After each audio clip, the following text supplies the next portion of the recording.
Mga kabikir, share ko sa inyo, munggo bread, lutuin natin sa kawali. Madaling gawin lang ito mga kabikir, panoorin ng video. Una, magluto tayo ng palaman.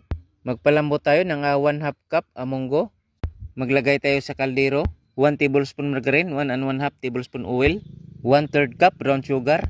Halu-haluin, tapos ilagay natin ang ating munggo na pinalambot. Haluin hanggang matuyo. Tapos lagyan 1/4 cup breadcrumbs.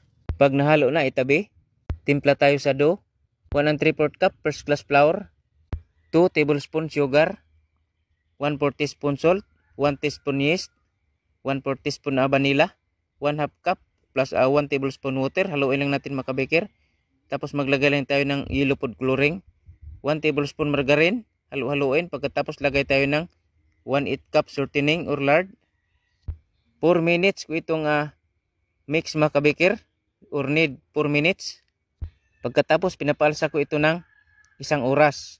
Tinakpan lang natin mga kabikir ng plastic o kahit ano itakip nyo mga kabikir, pwede. Cut lang natin 1 oras na, palabasin lang ang hangin. Pagkatapos putulin. Pinutol ko mga kabikir 10 to 15 grams. Pagkatapos palamanan, ganito lang mga kabikir, napakadali lang magpalaman. Pagkatapos tusok-tusukan ng tinidor. Paalsahin ng 45 minutes bago natin lutuin.